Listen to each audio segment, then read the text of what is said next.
Hi friends, இன்றைக்கி beetroot pulao தாங்க செய்ய போகிறோம். இதுக்கு 3 ஸ்பூன் அளவு நான் தேங்காய் எண்ணெய் ஊற்றியிருக்கேன். ஒரு பெரிய பீட்ரூட் ஒன்று கட் பண்ணி வச்சுருக்கோம். ஒரு வெங்காயம், பெரிய வெங்காயம், கொஞ்சம் கொத்தமல்லி, கொஞ்சம் புதினா, சின்ன மிளகாயம் ஒரு 3 பச்சை மிளகாய். இப்போ இதை நம்ம தாளிச்சுக்கலாம். பட்டை 2 இலை, 3 கிராம்பு,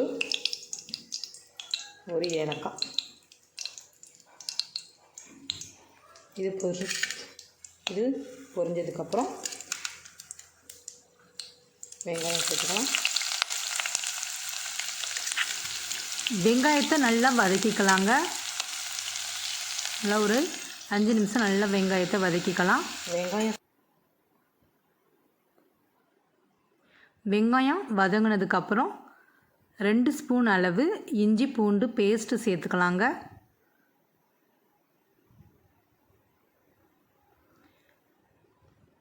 இஞ்சி பூண்டு பேஸ்ட்டு குக்கரில் அடி பிடிக்காமல் இருக்கிறதுக்கு தேவையான உப்பு, இப்போ சாதத்துக்கு தேவையான உப்பை இப்போவே சேர்த்துக்கலாங்க. நமக்கு சீக்கிரமும் வெங்காயம்லாம் நல்லா வதங்கிரும், இஞ்சி பூண்டும் நல்லா சீக்கிரம் வதங்கிரும். அதுக்காண்டி நம்ம உப்பு இப்போவே சேர்த்துக்கலாம்.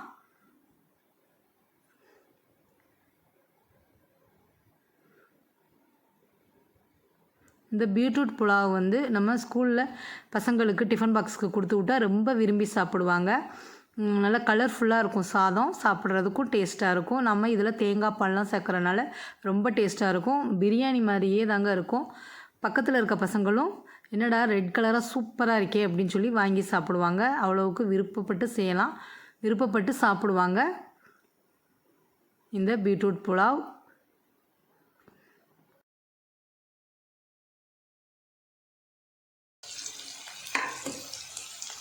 கொஞ்சம் புதினா, கொஞ்சம் கொத்தமல்லி,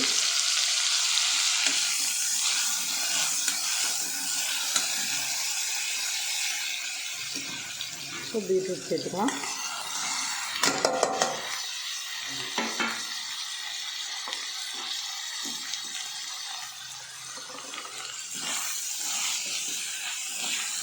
நான் தேங்காய் எண்ணெயில் தாங்க செஞ்சுருக்கேன். நல்லா டேஸ்ட்டாக இருக்கும். தேங்காய் எண்ணெய் செஞ்சால் நல்லா ஒரு 5 நிமிஷம் வதங்கட்டும். நம்ம 1.5 உலக்கு அரிசி, அதாவது 300 கிராம் அரிசியை ஊற வச்சுருக்கோம் 20 நிமிஷம். அதுக்கு உலக்கு பாலும் 2 உலக்கு தண்ணி, 1.5க்கு 3 உலக்கு பால், 2 டம்ளர் தண்ணி, 2 உலக்கு தண்ணி. இப்போ ஃபஸ்ட்டு பால் ஊற்றிக்கலாம். அப்புறம் இந்த தண்ணியை ஊற்றிக்கலாம்.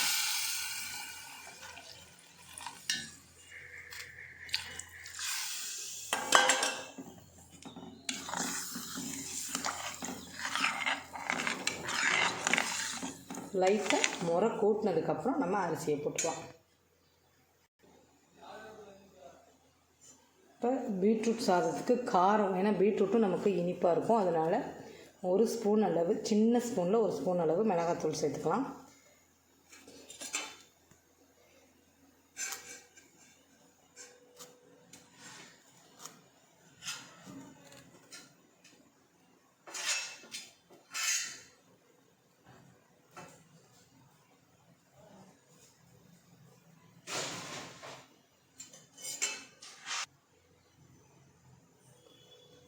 ஒரு ஸ்பூன் அளவு மிளகாத்தூள் சேர்த்துக்கலாம். முன்னாடியே போட்டு வதக்கியிருக்கணும். இப்போ நான் மறந்துட்டேன். ஏன்னா பீட்ரூட்டு இனிப்பாக இருக்கும். அதனால் நமக்கு கொஞ்சம் காரம் இருந்தால் தான் சாப்பிட முடியும். அதனால் சின்ன ஸ்பூனில் 1 ஸ்பூன் போட்டிருக்கேன். உங்களுக்கு எவ்வளோ காரம் பிடிக்குமோ அதுக்கு தகுந்த மாதிரி நீங்கள் மிளகாய் தூள் சேர்த்துக்கோங்க. லைட்டாக முறை கூட்டினோன்னா நம்ம அரிசியை போட்டுக்கலாம்.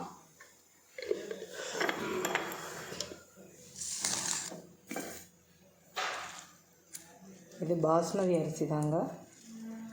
ஒரு 1 மணி நேரம், ஒரு 20 நிமிஷம் ஊற வச்சுருக்கேன்.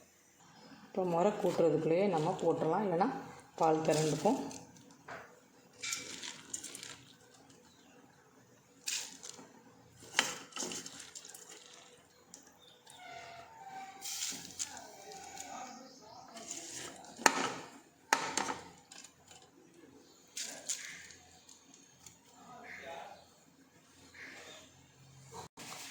இப்போ மூடி போட்டு வச்சிடலாம். இப்போ மூடி போட்டாச்சு.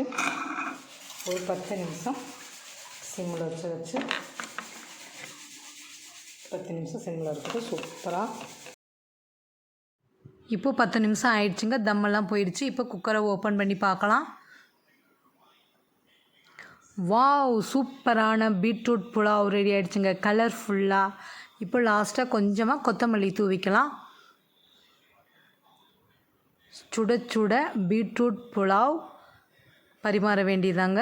இன்றைக்கி வந்து எங்கள் வீட்டில் வந்து பீட்ரூட் புலாவும் காளான் கிரேவியும் தாங்க வச்சோம். செம்ம தூளாக இருந்துச்சு. நீங்களும் உங்கள் பசங்களுக்கு இந்த மாதிரி செஞ்சு கொடுத்து அசத்துங்க. பீட்ரூட்டை வந்து கட் பண்ணி போட்டால் பசங்க பிறக்கிடுவாங்கன்னா துருவிட்டு கூட சேர்த்துக்கங்க, இன்னமும் கலர்ஃபுல்லாக இருக்கும். எங்கள் வீட்டில் பெரிய பசங்கங்கிறனால நான் பீட்ரூட்டை கட் பண்ணி போட்டேன். உங்கள் வீட்டில் சின்ன பசங்கன்னா நீங்கள் துருவிட்டு சேர்த்துக்கோங்க. ரொம்ப டேஸ்ட்டாக இருக்கும். தேங்காய் பழம் சேர்த்தனால ரொம்ப சத்தாகவும் இருக்கும், ரொம்ப டேஸ்ட்டாகவும் இருக்கும். இவ்வளோ நேரம் இந்த வீடியோவை பொறுமையாக பார்த்ததுக்கு ரொம்ப ரொம்ப நன்றி. சப்ஸ்கிரைப் பண்ண எல்லாருக்கும் ரொம்ப ரொம்ப நன்றி. சப்ஸ்கிரைப் பண்ணாதவங்க தயவு செய்து சப்ஸ்கிரைப் பண்ணிவிட்டு பாருங்கள். அப்போ தான் எங்களுக்கு அடுத்தடுத்த வீடியோ போடுறதுக்கு ரொம்ப ஆர்வமாக இருக்கும். Thank you friends.